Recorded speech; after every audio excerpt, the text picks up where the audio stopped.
ঋতুজা কম্পাসকে বলছে আমাদের বিহানের কাছ থেকে কিছু লুকানো উচিত হচ্ছে না। ওর তো জানা উচিত ওর বাবা থেকে শুরু করে অভিজ্ঞান বাবু কতটা ষড়যন্ত্র করছে। এই গোপনীয়তার জন্য তোর আর বিহানের মধ্যে ভুল বোঝাবুঝি বাড়ছে, দূরত্বটাও কিন্তু বেড়ে যাচ্ছে। কম্পাস বলছে উনি আমাকে এক ফোঁটা বিশ্বাস করেন না। এই সময় এই কথাগুলো বলা মানে ঝামেলা বাড়ানো। ঋতুজা তখন বালিশের মধ্যে থেকে একটা ময়ূরের পাখনা আর একটা কাগজ বার করে কম্পাসকে দিচ্ছে। কম্পাস বলছে তুমি এইগুলো কোথা থেকে পেলে? কম্পাস বলছে কিন্তু কাগজটাতে তো কিছু লেখা নেই মা, পুরো মনে হচ্ছে অদৃশ্য কোনো কালি দিয়ে লেখা। তারপর সে একটা মোমবাতি জ্বালিয়ে সেই কাগজটাকে তার উপর দিয়ে লেখাগুলো ফুটে উঠেছে। সেই কাগজে লেখা আছে অভিজিৎ ভৌমিকের সাথে একজন বিজ্ঞানী দেখা করতে চায়। তখন কম্পাস বলছে কে এই সায়েন্টিস্ট? ইনার সাথে বাবার বা কী সম্পর্ক? আমাকে জানতেই হবে।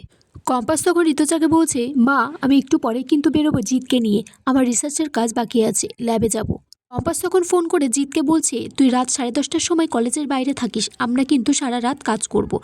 বিহান সেটা সব কথা শুনে ফেলে। এদিকে অখিলেশ অভিজ্ঞান বাবুকে বলছে কাগজটা কিন্তু পাওয়া যাচ্ছে না, আমার মনে হচ্ছে কাগজটা কম্পাসের হাতেই পড়েছে, আর পড়লে কিন্তু খুব বড় বিপদ হয়ে যাবে। এদিকে অখিলেশ মুক্তিকে বলছে যে আমার মনে হচ্ছে কাগজটা কম্পাসের হাতে পড়ে গেছে, তুমি ভালো করে কম্পাসের থেকে কম্পাসের প্ল্যানটা জানো, না হলে কিন্তু আমাদের রিসার্চটা শেষ করতে পারবো না।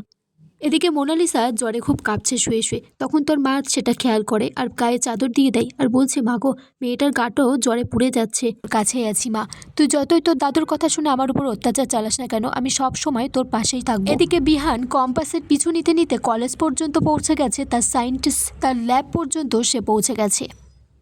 বিহানকে আটকানোর জন্য ঋতুজার ফোন থেকে বিহানের বৌদি ফোন করেছে, বলছে মায়ের খুব শরীর খারাপ, বিহান বিহান করছে, তুমি তাড়াতাড়ি চলে এসো।